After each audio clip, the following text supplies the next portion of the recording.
Hello, everyone. Hey, Faisal, Hey, nice to Dennis. see you again. Hey, Hey, nice Anya. to see. Hey, Welcome nice to aboard, see you. Anya. Anya, Thank we're so you. glad to have you. Thank you. So let's start with Anya introducing herself. All right. So my name is Anya Masad. I am a personal coach and leadership coach, and I help individuals to understand and develop soft skills to find and achieve more goals in life. And where are you? I am in Chicago. You're in Chicago. Oh, great. And Dennis, a quick introduction about you as well, Yeah, Dennis Tyrell here. for people who are I just am joining an us first time. NLP. I am an NLP master trainer. I am an executive coach. I specialize in performance-based solutions, and I am currently in the United States in Arizona, so about 6 hours away from Anya. And I am Faisal Qureshi. I am electrical engineer by qualification, a software developer by profession, used to be, and somewhere on the side I became a TV talk show host, and then I quit about 5 years ago, and I just do some independent broadcasting here and there. I call myself the bullshit artist, and about 3 years ago I decided I need to learn how to handle my life better. So I tried to become an NLP practitioner, which I did, and Dennis was my NLP coach, and we became friends, and here we are. And Anya, this is our first interaction. So yesterday, if anybody missed out on that, you can watch our yesterday's show. We talked about family. We were discussing Dennis's beautiful tattoos, and the discussion went a bit heavy when Dennis went back 25 years, and he was talking about his family, his own issues, and that brought us to the point where we said, a lot of people can't share their family issues. A lot of people can't talk about their family problems, relationship problems. But maybe with our conversations, they can relate to them or find their own answers. So we decided to have this conversation. So Dennis, I'm gonna ask you to kick off, but we have a lady here who is hiding herself. Rafi, if you can hear me, you have to turn your camera on so I can let you in. Maybe we can kick off with a question you may have. Otherwise, I will not. Anybody without a camera and audio, I will not let you in. That's the first law. You have to show your face. No face, no interaction. So Dennis, I'd Yes. ask you to kick off. Okay. Well, yesterday we finished up with family relationships, and I think one of the things I would kind of just like to start off with is that, even though that my childhood was different, that it was different. I don't know it was good or bad. It was different than many. But it was also similar to others. So, but I think that what's really, really important is, instead, a lot of times we end up focusing on the struggle and the challenges and the solutions that we created to overcome something. However, I also just think that I've adopted a basic premise in my life, which is that, at some point, you have to stop blaming your parents. You have to stop blaming your upbringing, and you have to own the results that you're getting. So, I mean, our parents are important, and our relationships and stuff are important to a certain perspective. And I do want to say this, that I realize that talking about family relationships is different, and I think we should explore that, because I've only lived in the United States. Anya is actually, I believe, from Poland.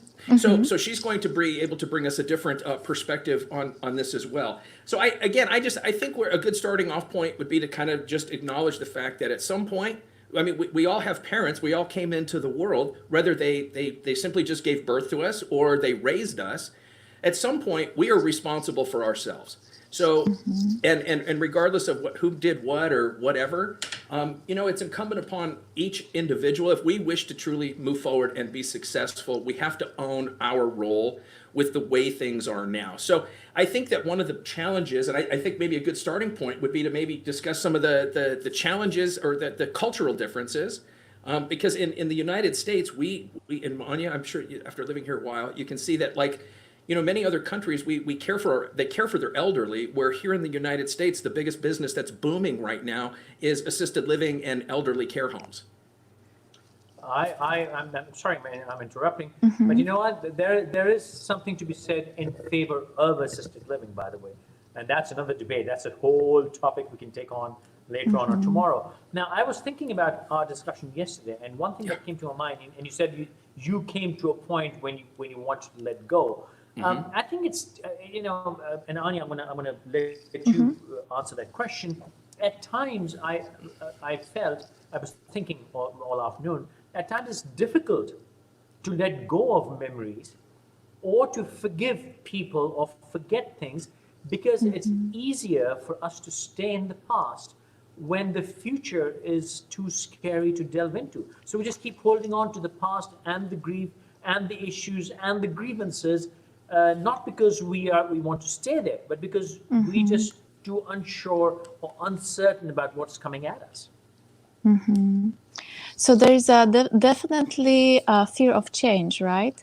So what if I am in a situation I need to shift and I have no idea where I am going and who can support me in that development, right? So when I'm thinking, well, there was a few questions there, and one of this was about the cultural differences. You know, I come from Poland, and in Poland used to be the politics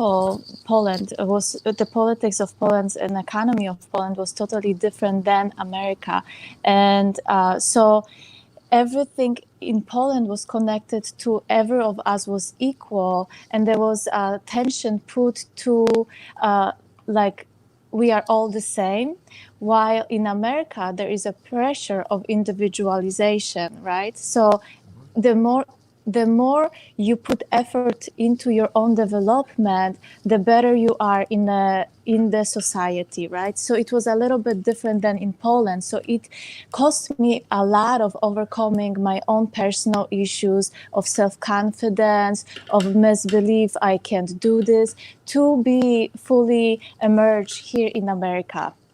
So this is number one. But when it comes to family, it goes into your own development, right? We have all this like psychology of development, and we are developing in a certain ways. And definitely our place of origin, our parents impact our development, right? And our traumas, everything that happens within the first 7 years of our development will have a huge impact of where we are in the present moment. And if we are willing to do work or not, right? No, I completely agree. So our environment and situation is going to dictate where we are and whether we like it or not. Okay, we have a guest. Let me see. Hello, Rafia. Would you like to say something here? Hi, Rafia. Hi, Rafia. Rafia, can you hear us? Would you like to add something?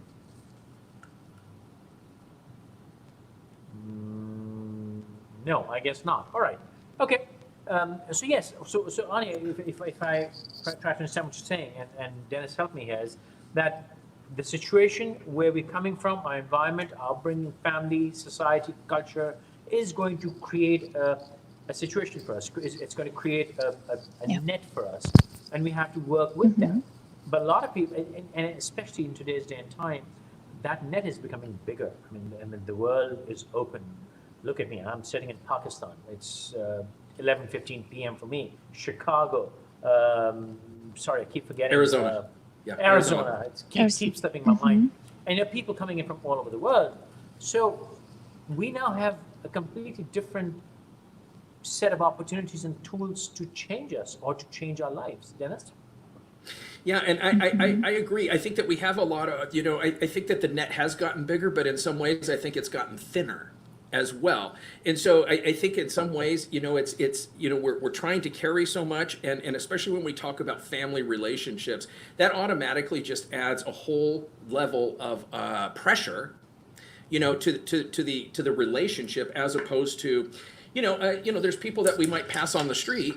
Or maybe it's one of the internet people, and they're like, hey, we don't like what you're saying. Screw you. So, we have to figure out a way to I guess to kind of figure out how to deal with those types of situations where it makes it a bigger deal to deal with it with a family relationship, because there's cultural pressures and there's family pressures put on us. And, FQ, I just wanted to kind of say, that to go to kind of carry on what you were saying about forgiveness is when you make the choice to forgive. I made the choice to forgive, and truthfully, it was a very difficult concept for me, is that forgiveness has nothing to do with the other person. I forgave so that I could move on. The forgiveness was about me.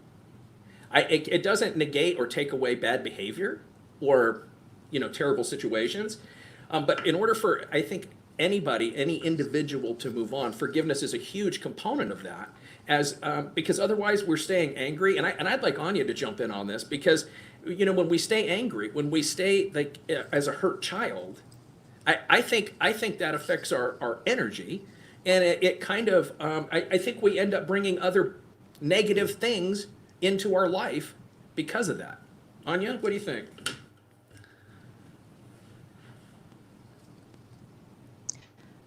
I have such a hard time hearing at this moment. Everything was breaking, so I have no idea what we talked about. But I wanted to. Can you hear me very well? Yeah, we can hear you great. Fine. Yeah. Mm-hmm. Yeah. Okay. Awesome. You know what? I wanted to invite everyone, because it doesn't where we are in the world. Globally, we can support ourselves and each other, but at the very end is your own personal relationship with yourself. It's about your own self-discovery, and it's about opportunity to find out who you are by observing the people that are around you. And when you came into that family of your origin, there is already correlation that is going to be very clearly seen throughout your life. So instead of thinking, I think always this person that is mistreating me, or this person that is using me, or this person that is this, then this, it's much easier to start paying attention to the patterns that are existing in your environment and learning through that people around about yourself, right? Because we all have opportunities to always feel reflected to us about us. So then it's all about our own choice to say, wow, this happens to me X amount of time. It's not coincidence why I see it always reappearing in my life. And that's why I can choose to consciously work on that issue inside of myself. Okay, there was another discussion, I think, day before yesterday. Dennis and I were online, and this lady was asking questions, what if there are opportunities but you're not allowed to take them? And that branched us into discussion that anywhere, regardless of the culture, East or West, and especially women, are in situations where they can't escape or make choices for themselves. So Dennis, let's go in that direction. There could be captive relationships. That could be really. Yeah. When I say captive, I don't mean kidnapped. I mean captive, like controlled, and where you're not given the freedom of choice or thought, and more in this culture than in yours. But how does Right. one cope? I mean, you can't get out of it, but how do you cope with that situation? And okay, let me expand it and bring it to your culture as well. A lot of Yeah. people in the West stay married in shit situations because of the kids, or because one thing or one reason or the other, or economics of it. But how do you cope with the crap that comes with it? Well, I think I think I don't know how you cope. I honestly, FQ, I don't know how people stay in relationships like that. That is not congruent with who I am. Which is that, so I've gone through an evolution like with marriage myself. And, I was taught once you get married, marriage is forever, period. And so my wife and I have had this discussion. Part of the reason, like, we had plans to get divorced. And part of the reason that we stayed together was because we were afraid. We had fear. And we had fear of that the religion would turn its back on us. We had fear that we would go to hell. Because our religion taught if you get a divorce, there's no more remarriage. So for us, we decided to work it out as being as far as like arranged marriages and stuff. Like that's a difficult concept for me because at the end of the day, I had choice, and we've made a choice to stay together. Yeah, I'm not talking about arranged marriages. Any kind of marriage can go south.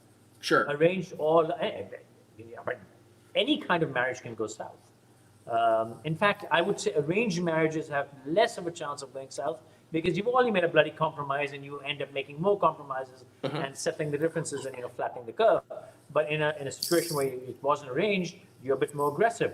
That just off the cuff, it has more of a possibility of going south. So regardless of how you got in there, the fact that you stand there, do you mind if I zero in on you? Yeah. I don't want to redo of yesterday, but No, I'm absolutely zeroing not. in My marriage is a wonderful thing. It's truly the biggest blessing in my life. There you go. But then you obviously went through a phase when it wasn't. Oh, we hated each other. Yeah. So there you go. How did you cross that bridge?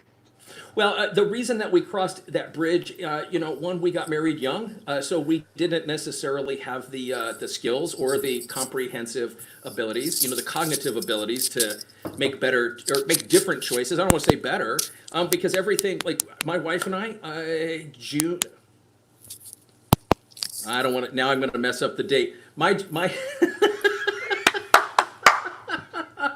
30th. Don't go there.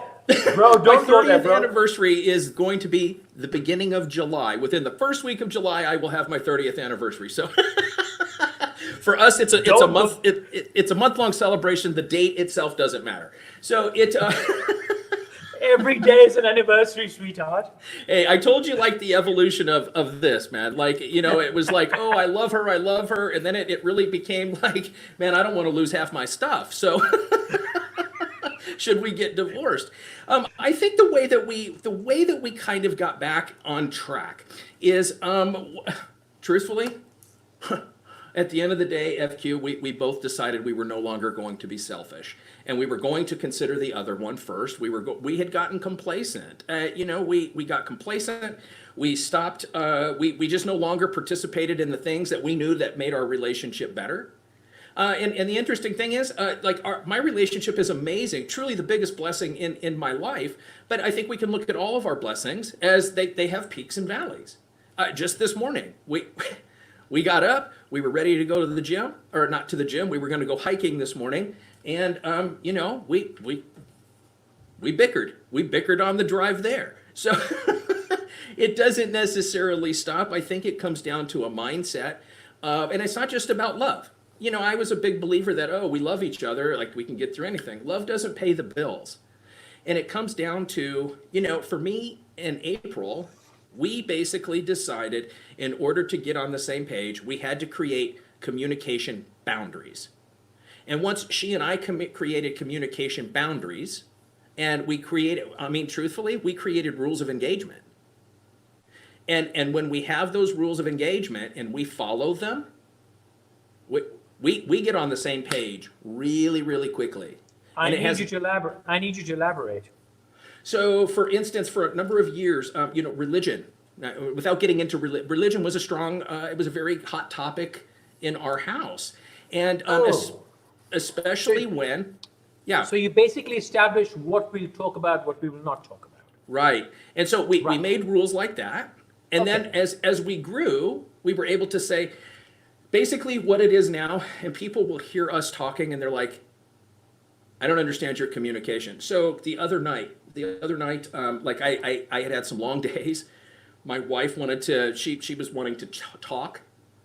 And I told her, I said, I just looked at her because we've given each other permission to do this. I looked at her and I said, my love, I don't have it in me to make the effort tonight.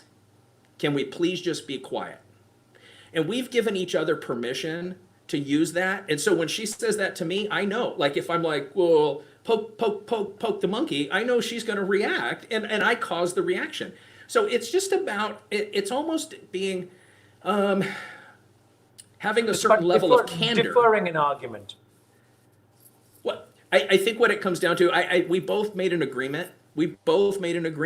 That because our arguments would sometimes last for days. And truthfully, we made an agreement that, hey, you know what? If this isn't something that we're going to be talking about tomorrow, if we're not going to be talking about it in a year, it's not worth arguing over. And so we just had to take and like establish some communication boundaries. It's the same as our little disagreement this morning. It came from, she said, a grouping of words that I don't like. And I didn't call her out. I said, hey, you know what? Like, I don't like those words. We've had this discussion, and your words and behavior deeply impact me. And so, Oh, come on. How can words impact you, Dennis? oh, come on. I mean, let's be honest. I mean, I've taken several beatings. I've recovered from them. There people have said some things to me that have stayed with me for a long time. So, you know, a bloody nose heals. Okay, now you said love isn't enough, and I'm going to extend on that. But first, I would like Anya's comments on what you've just said. Anya, would you like to add to that about relationships, how to tackle this?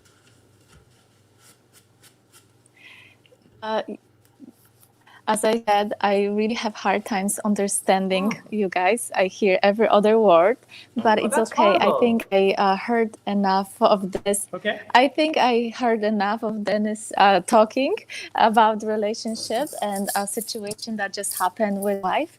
It's very interesting because I am a very pro if it comes to being conscious in your relationships. And being conscious in a relationship is connected to ability to recognize your own emotions and knowing where they are coming from, knowing triggers you, standing your own boundary, and being able to apply this boundary to others without, like, with assertiveness, without the need to explain yours. Like, here it is what I can tell you. Here it is what is like out of my comfort zone.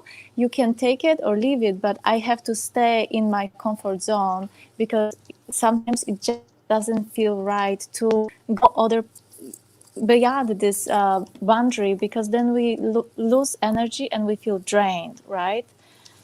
So this mutual respect, what you say, Dennis, is kind of really important for every relationship. And if you want to have awesome professional relationships with others, it starts from your own intimate environment. So this is environment with yourself, this is environment with your spouse, with your children, and then you extend it elsewhere, right? Yeah, I like that, and I think to just kind of piggyback onto that, I think it does come back to mutual respect, Anya. However, I also think that it like a big like from a practical perspective and approach, you know, for us it was that we made an agreement to stop assuming or stop finishing each other's sentences. So because that if I'm going to finish her sentence, that means I know exactly what she's going to say when this happens. Now, look, we've been together for 30 years, so there's some things that we know about each other that are Some habits and things? patterns. Well, Some things? but I don't think I'll just come out and say in my own relationship I don't know everything about her. And once I finally acknowledge that, man, like I was able to see her, like I was able to like fall in love again with who she is, so, who she is now, as opposed to just trying to make something work that wasn't necessary. It really wasn't working all that great before. And we probably, I mean, we talked about divorce, the truth of it, to actually get one, probably not. I mean, probably not. I mean, there's a practical side to divorce as well. It's very expensive. It's very expensive. You're starting over halfway through your life. I mean, there's a practical part of that as well.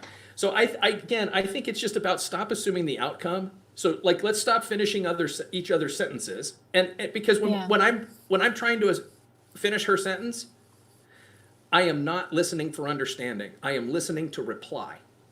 So it's really taking some hardcore communication concepts and applying it to our marriage. And truthfully, well, one of the reasons we did this, you know, I'm an observer, I'm a psychologist, so I like to do experiments. And a lot of the experimenting that we have been doing with our communication techniques is it's going to culminate into a course for other couples, because it's actually very, very helpful. It's just allowing the other one to be completely honest about it. And I did want to take Mr. Ali's question. Going through bad times in marriage, did anyone from the family help? No, actually, the truth is family was a big part of our challenge. So extended family was a big part of the challenge. I didn't have much, my family really wasn't the challenge, and not that hers was a challenge. It just came down to there hadn't been, because we got married so young. We were 19. And so a lot of things, boundaries had not been really established. So it was between adult children and parents. So I think, nope, there wasn't really a lot of parental help, truthfully. I mean, I'm just being transparent, honest. We didn't seek a lot of help because we were embarrassed. And in our world, if you had marital problems, it was simply because you didn't put God first. And so we just didn't go down that road. So family really wasn't a part of that. It was a conscious choice. It was a deliberate practice between my wife April and I to say, you know what, we love each other. We want to make this work, and not want to. We're going to make this work. No more like we're leaving. None of that. Okay, I'm going to go back to your earlier comment where you said love is not enough. I've gone through my share of screwed up relationships, broken relationships, and I've had my ups and downs like insanity. What I've come out with, it's taken me a good 35 years to learn, but what I've learned is chemistry, love, you know what, means nothing. Right. The only thing at the end of the day that holds you together is compatibility. You know what, you can live without the affection, you can live without the chemistry or the spark or whatever. All that comes and goes. At the end of the day, if you two are compatible, you're going to hold it together. If you two are not compatible, it's impossible to work. I've had relationships which have ended in weeks. I have relationships which have ended in years. And when I look back, the only thing which killed them was lack of compatibility. Yeah, and I want to point out because of the question, or the one that was about putting you first. Where was that one? Putting the you first in a relationship is the first thing in working things out. I agree with that. I think that that's an amazing first step. However, what I'm going to suggest, and I'm talking like this applies to English language. I'm not going to try to say anything else about another language. But when you change the pronouns, I'm putting you first. Instead of you first or I want this, it's does this benefit us, we, and ours? Those are the three pronouns we attach, and we say this to each other because, again, we've given each other permission. It's like, hey, she just said to me, is this for you or is this about us, we, and ours? I'm like, you got me. Let me refocus. So it's a constant. I think it's just getting comfortable and accepting the fact it's never going to be perfect. We have amazing communication. I'm developing a course based on our communication, and yet we still bark at each other and have quarrels. It's okay. I mean, I look at my dogs that are a huge part of my life. They love each other. They're completely bonded, but every now and again they nip at each other. And I just think we have to kind of accept that as humans as well. Hey, Fezzi, how's it going, man? Hey, Fezzi. Hey, Thanks for joining us. Ani, I want you to take this question. This one. Ani, this is I'm going to let you handle this one.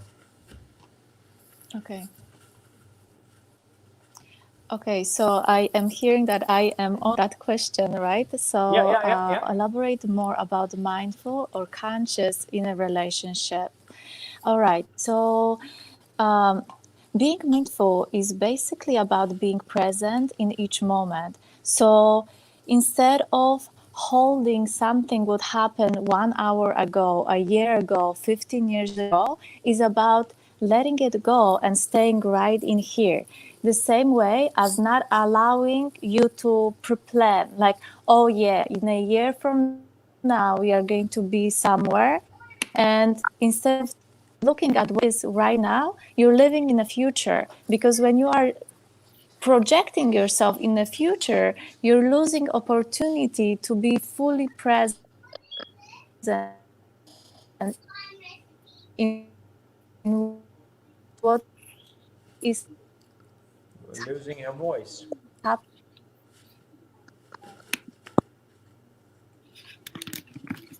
that's what's happening with me today. Okay, we lost Anya there. Dennis, would you like to continue on that? Yes, I think what Anya was, I think, referring to is being present. And when we're present, we're simply not saying, you know what, you said this 5 minutes ago. And I'll tell you, like, I am prone to holding a grudge. I'm prone to holding a grudge for real. So it's again, we have to acknowledge who we are in the relationship. I mean, faults and all. There's things I do really well, and the thing, like for myself, in order for me to be present, I make a conscious choice to ask more questions. So like for instance, and my wife will tell you this, she talks so much in her head. By the time it finally comes out of her mouth, a lot of times conversations, she's picking up mid-sentence. And I'm like, what are we talking about? So, and my wife is incredibly intelligent. She has an amazing mind. It just is like she is going, and she starts mid-sentence. And so for me, like that, I don't know how to put this, like I cannot put this as strongly, like that frustrates the living F out of me. And so for me to not, I don't want to feel frustrated because I'm just like, dude, what are you talking about? And so for me, what I've had to do is go, wait a minute, like, can I ask a question for clarification, please? So it's understanding that asking more questions, getting clarification before I just take and go down what's probably some stinking thinking. You know what, dude? No, you've got it all wrong. It's not April having conversations in her mind. It is every woman. It's a woman thing. And it's not because they're having a conversation in the head. Bina and I have this argument about 8 times a day. She's out in the kitchen. Wait for her to come back. I'll put her here. We have this conversation about 8 times a day. And she says, well, where's your brain? Don't you just understand what I'm talking about? So she just, half the time she would say, do this little eye thing. And she'd say, don't you know what I mean? Could you pick that up? I'm like, pick what up? It frustrates the bloody F and H out of me. Yes. And I'm like, you've really sucked. Just this afternoon, I was telling her that you've sucked my brain out. Just trying to decipher what you're saying, I've gone insane. And she just laughs and she says, "You're supposed to understand, man." I think it's the same as when I ask where is a certain thing, and she goes, just look over there. Just right there. Where is right there? Well, and okay. I think that this brings up a really good topic, which is how vague our communication can be. Faisal? No. We've just had a moment of glory because Anya was missing. Now the woman's back.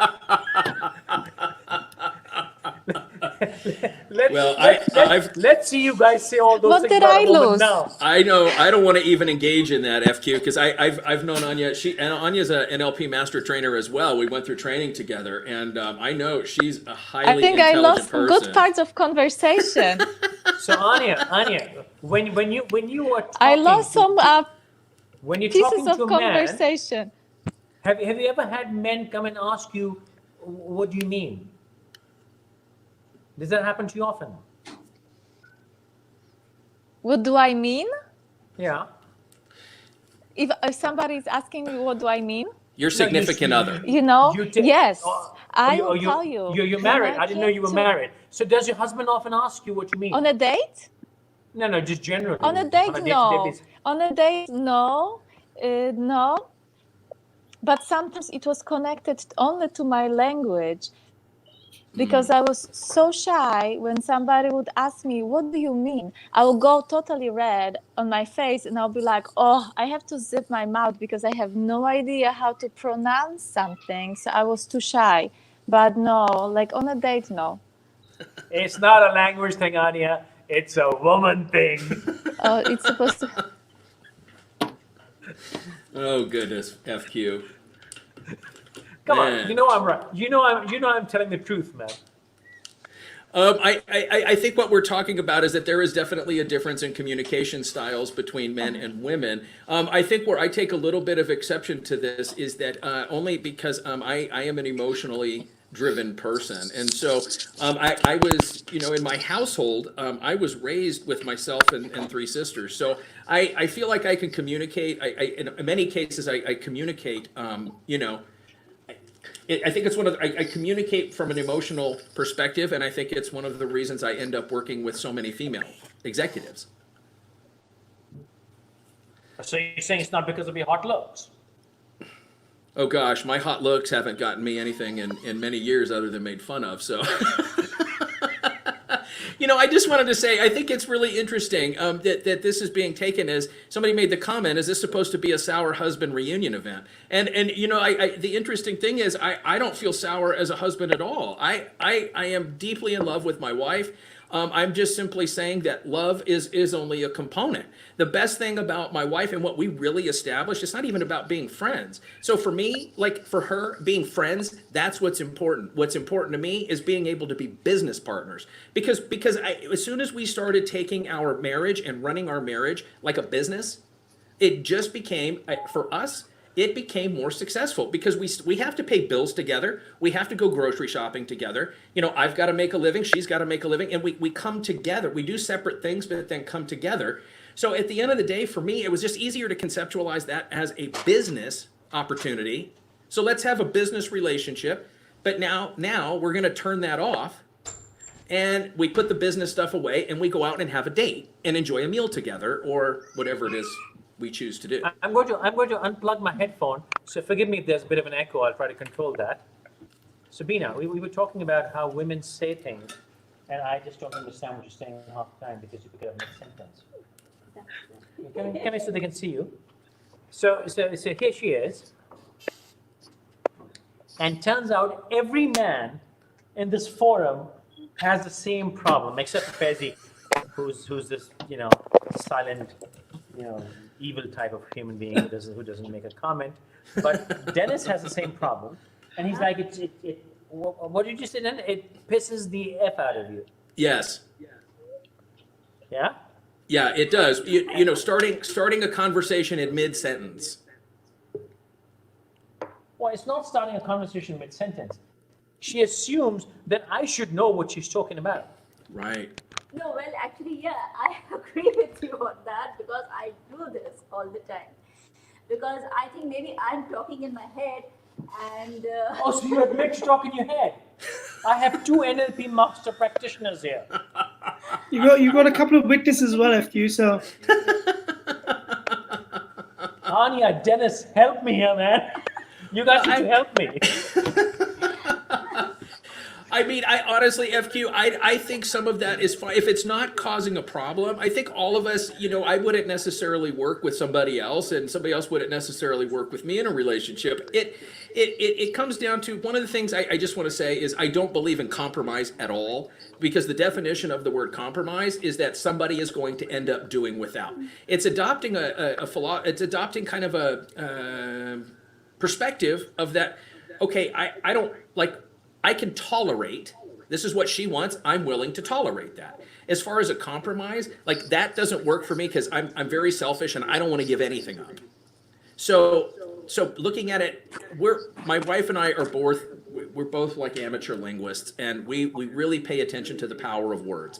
And so for us, it just came down to, in order for us to stay present, like Anya was talking about before we had the technology issues, but staying present, that in order for me to take and stay present without going, oh, she said this, I better finish that in my mind. It's, are you starting mid-sentence? And I did this just the other day. I'm like, my love, and I'm going to just give you a cue. So we talk about NLP, framing, right?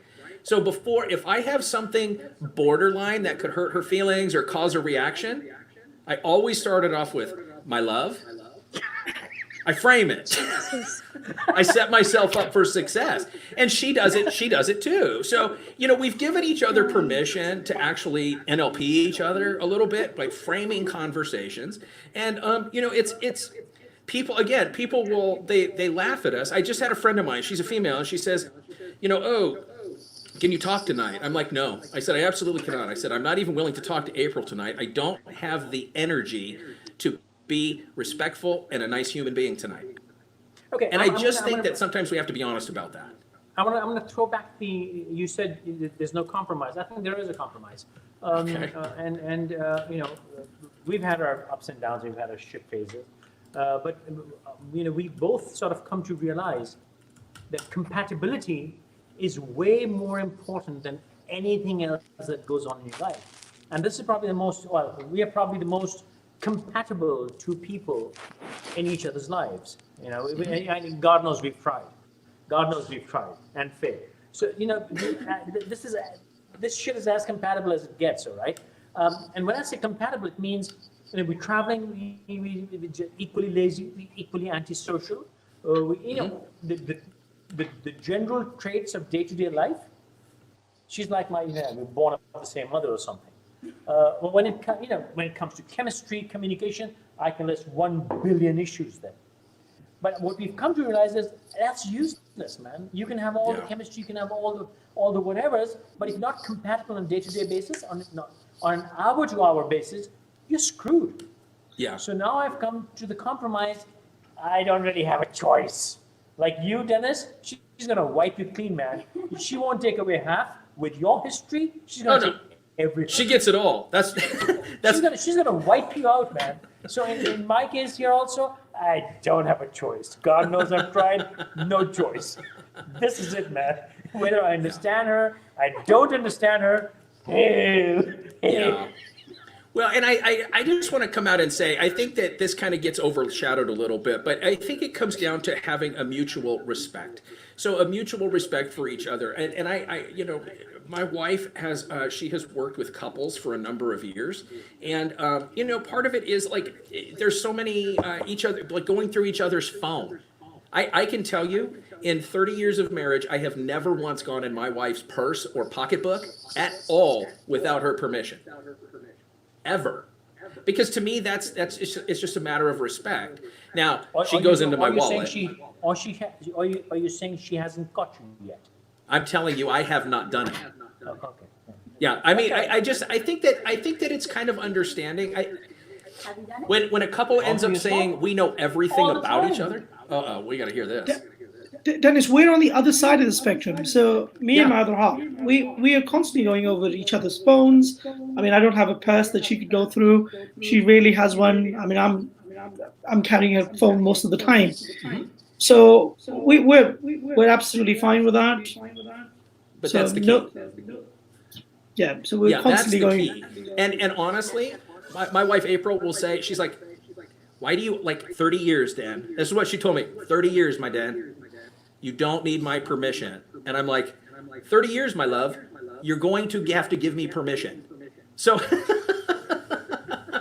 it just comes down to, I think the biggest thing, we talk about respect, and respect means a lot of things to people. But when I look at it, like, we have to be willing to extend grace. We have to be willing to extend grace to one another, understanding, it's that empathy part that, hey, I'm not in a good mood all the time. So if I'm not, it's incumbent upon me to own the way that I receive or perceive her comments. If I don't like what was said, it's incumbent upon me to take and ask questions, not just fly off the handle and go, well, you're a jerk and you don't like me. And you would never do that if you had respect for me, which is how our conversations and communication used to go.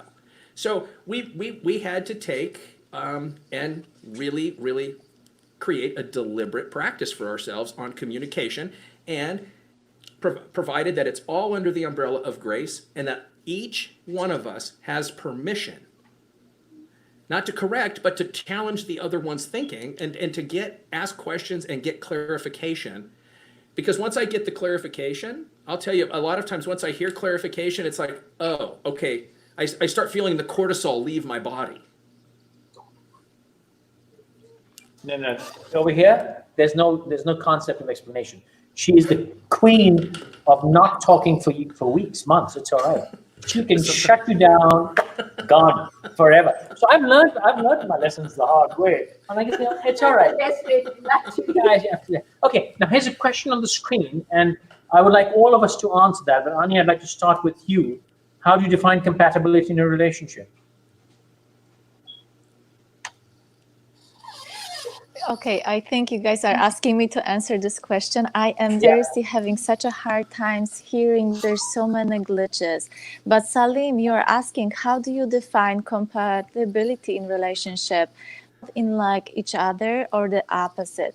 I think seriously, when I feel relationship about your connection on the gentleness of like energetic level, it's when somebody is making you feel good to be around this person. It's about not only like mental awareness, like a mental attraction, but like bodily sensation. So like I work a lot with people on body and mind connection. And this means that when you are seeing somebody for the first time, your body is giving you information. Can you trust this person or mistrust this person? Do you feel comfortable with this person or feeling not comfortable with that person? So I think the person that when you feel mostly comfortable with will be the person that you are compatible with, right? Because you are on the same or similar level of energy. And then if there is a huge shift in between those energy fluctuations is where you're feeling off a little bit, when you feel like misunderstood. So it doesn't matter if this is a person with the opposite or the same. For me, it's about how good I feel in the environment with the closeness of that particular person. What do Anya, you Dennis, think? how about you? Anya, can I ask a question? Do you think that that's different between? Do you think that that's different between males and females? For sure, I think, but all of us, we want safety. We want to feel Yeah. safe, right? Our whole body and our own minds are set up so we feel safe in our environment, and it gives you huge information right away. When you enter danger zone, your body screams to you, no, no, don't get there, right?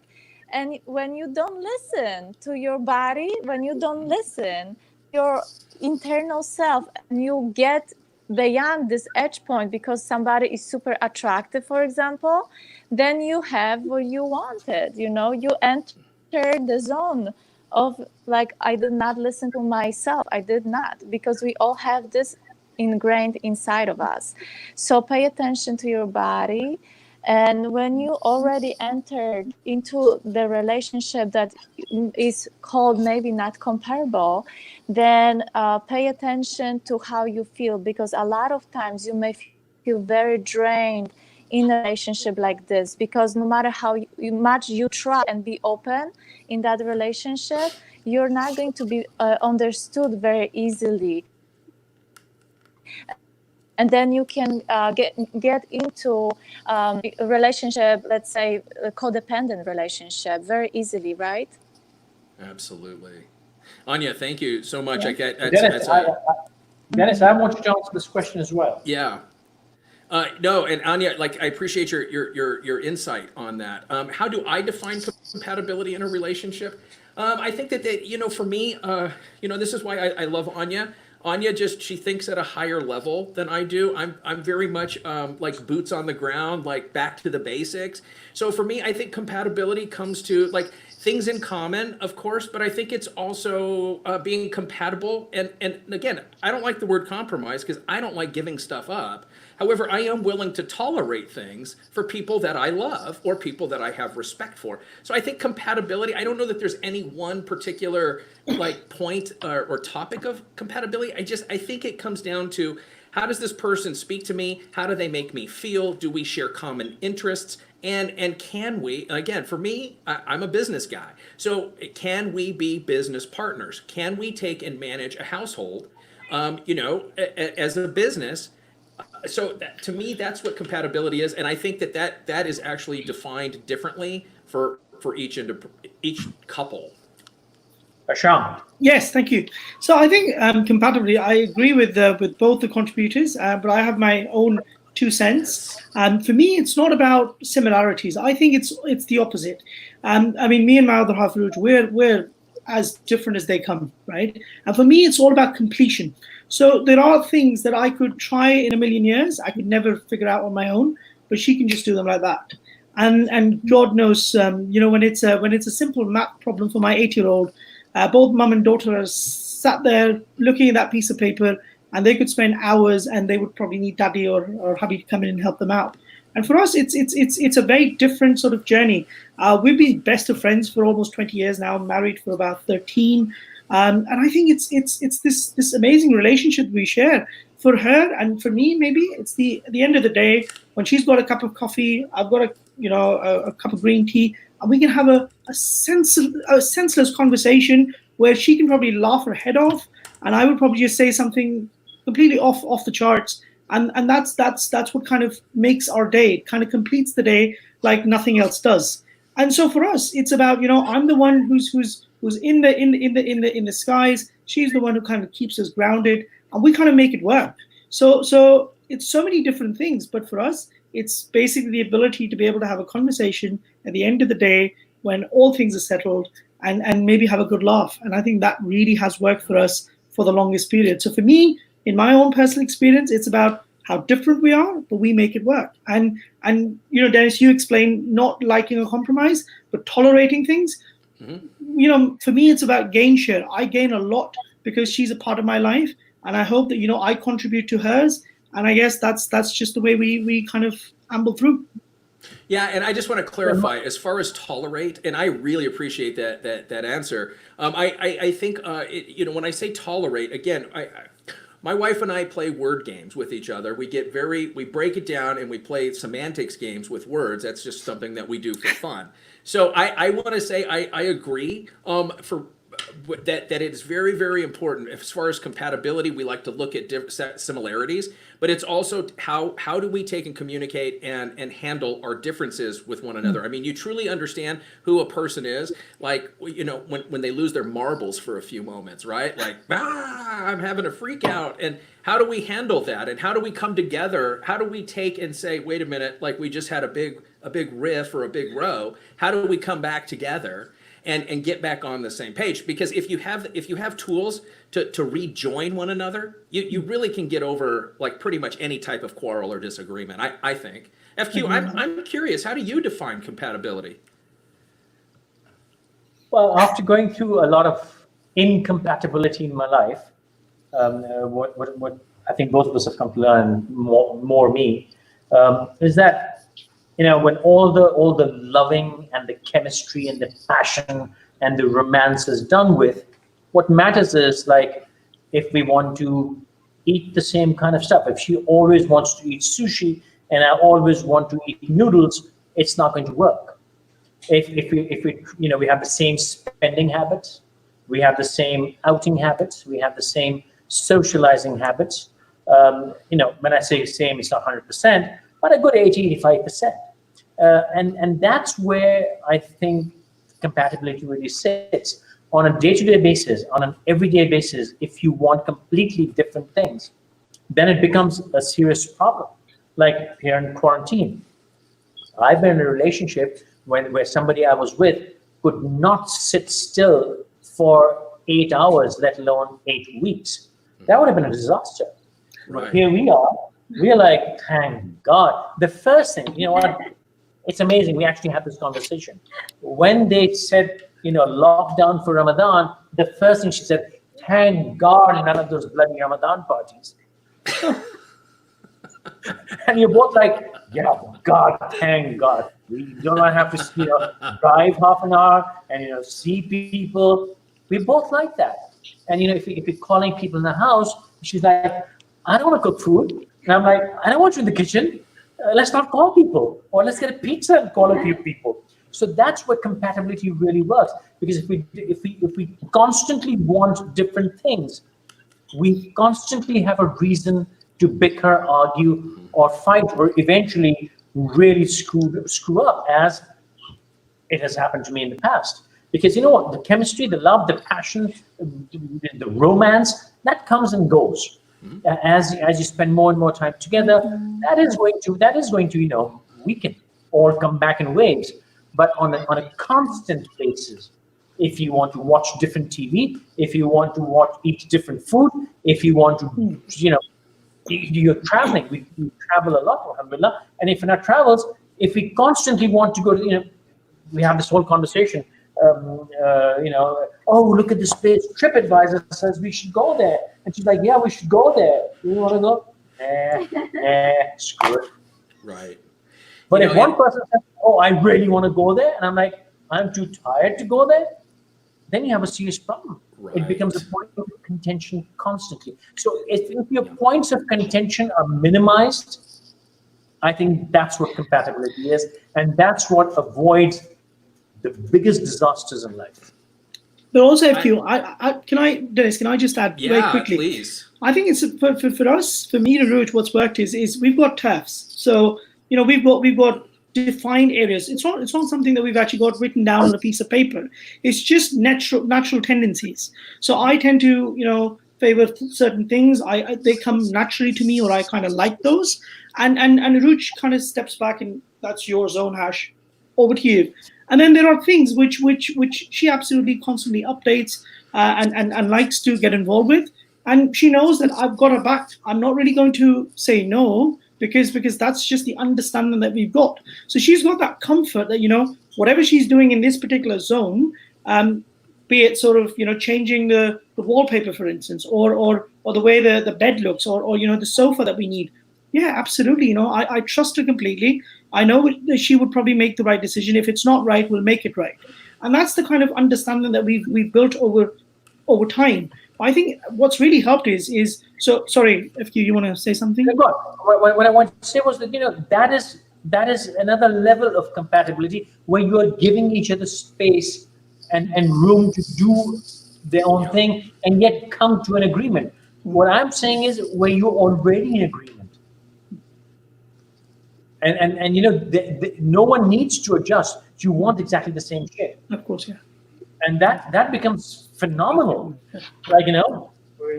Like 3 weeks ago, I would wake up every bloody morning on an internal alarm clock at 8 o'clock, and she'd wake up at like 11:30. I'm like, come on, wake up!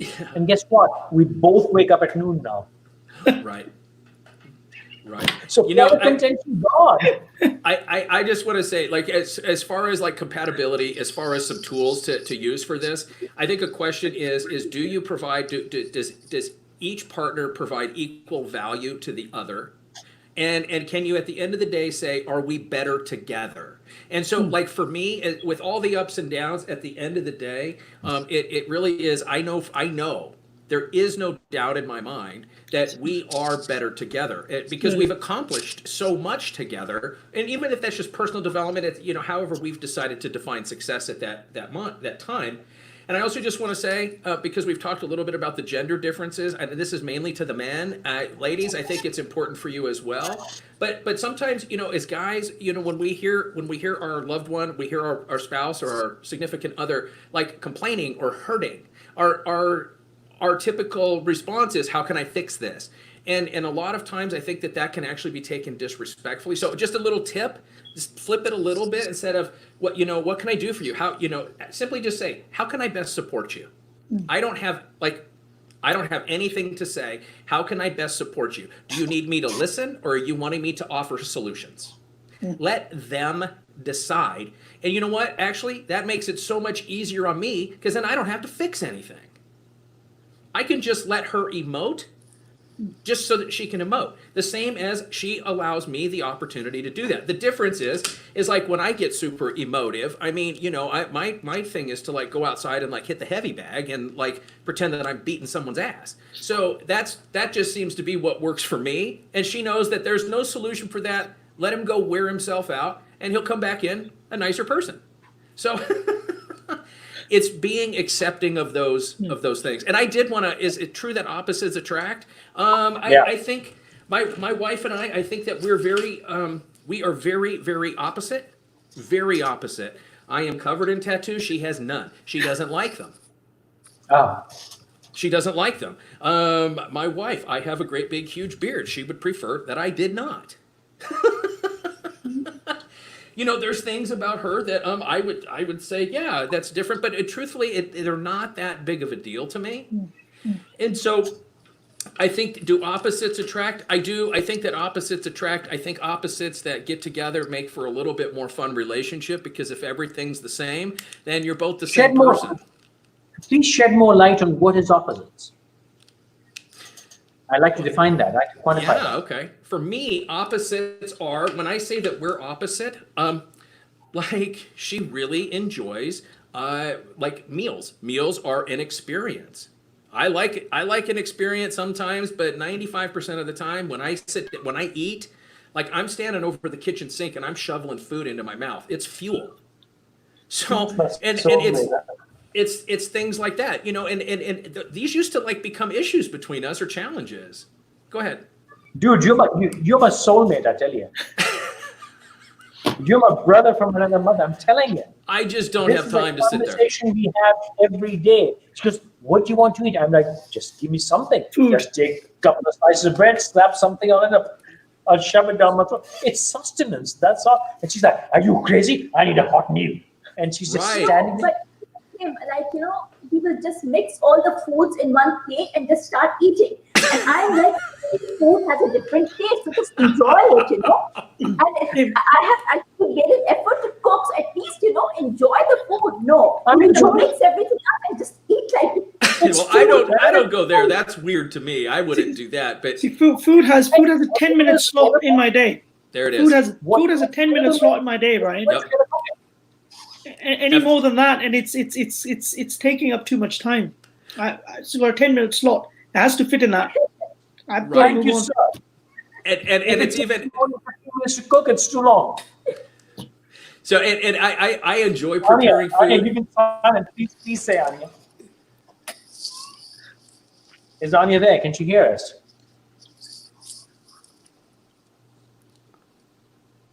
Anya, Oh, there. we need to fix Anya's internet, man. I know, right? This is the U.S. We should have amazing broadband. Are you calling me? Really? You know what I'm telling you? I have. I'm just looking at you all, and I'm understanding every other word or something. I know are speaking about how comparable people are in relationships.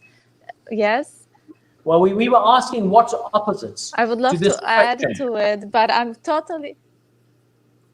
What is, Question. okay, question. Is this true that opposite attract or okay, so it's about attraction. Seriously, I believe that the person that is going to give you the most what you need, you're going to be mostly attracted to. And it could be challenge, it could be whatever you feel inside that you need to work in your life. So I always say, because I try to work with many of my friends or my clients that are struggling in relationships, and I tell them that we are not choosing our partners based on our conscious mind, but we are choosing the partners on a subconscious level, based on our emotional level, right? So this is the partner that is going to give you the most what you looked for. And this is exactly what we started to talk about from the very beginning of our conversation. We take this, what we have in our subconscious mind from our family of origin. So basically, we are repeating our patterns from childhood. So our partners that we are choosing are the perfect correlation between us and our past.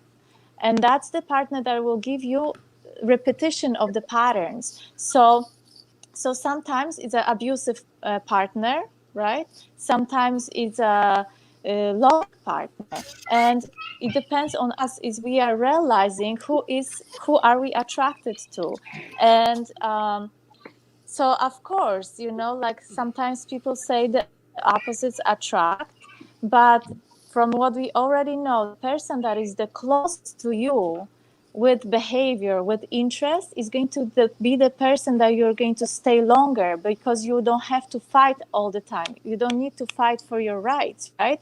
So this is going to be much easier in this relationship. But the opposites definitely attract, or I would not call it so much of the opposites, but I'll call it the person that gives you the most of the challenges. So it triggers you, the person that triggers you the most. That's You think the interesting. opposites are sexy? Or no? No. See, here's compatibility. Yeah.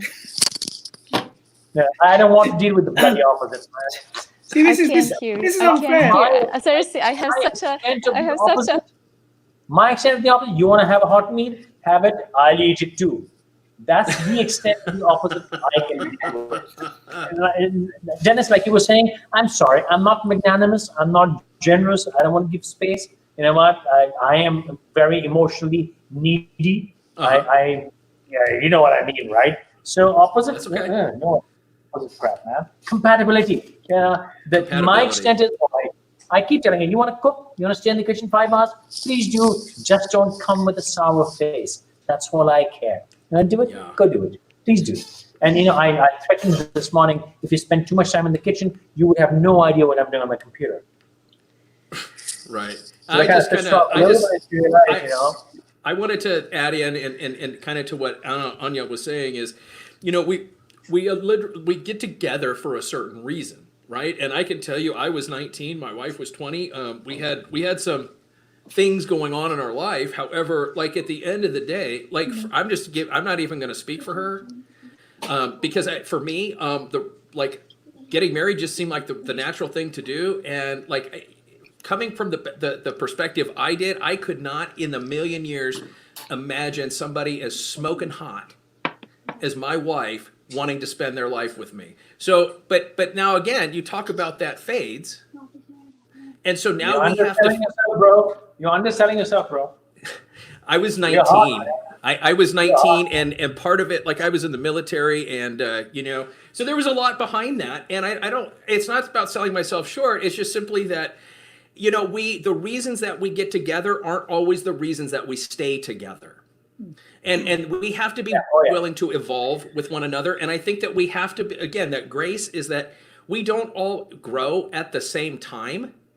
And it's being patient while the other one is kind of catching up to the emotional development or the personal development. And it's a pendulum. It's a pendulum. Sometimes she's ahead of me. Sometimes I'm ahead of her. And that's what really makes it a great partnership, is that we're able to pull each other along, but based on we, us, and ours, not mine, me, and we, not mine and me, or I. I don't believe you, mate. You're just saying it because that's the coach thing to say. I don't think you're that patient with her catching up. Say that again? Guys, sorry, I'm gonna have to bail now because it's time to break my fast. So I would really love to stay on, but hungry. Yeah, I'm very hungry now, so I'm gonna catch you guys later. Thank you very much. Many blessings, my friend. I'm doing that. I take myself off the screen. I come back. All right, no, we all done anyways. Thank you. We gone 1 hour 7 minutes. All right, man, take care of yourself. Yeah, see you later. See ya. So Dennis, any closing notes before we say goodnight? The only thing I would say in kind of conclusion is that, relationships, regardless of whether they're romantic or familial, is that I really don't like the term that relationships take work. I don't like that. I mean, do they take effort? Absolutely. But if we start saying that relationships are hard work, I mean, like, I don't want to participate. I'm just being honest. I don't want to participate. I'm 50. I don't really like hard work. So especially because hard work in a relationship means that we're still like fighting and struggling and getting on the same page. So I think it's just being patient. It's understanding and always being like mindful that, hey, we are better together regardless of our little quarrel this morning. My learning is we don't have a choice, so we've got to put up with each other. Anya.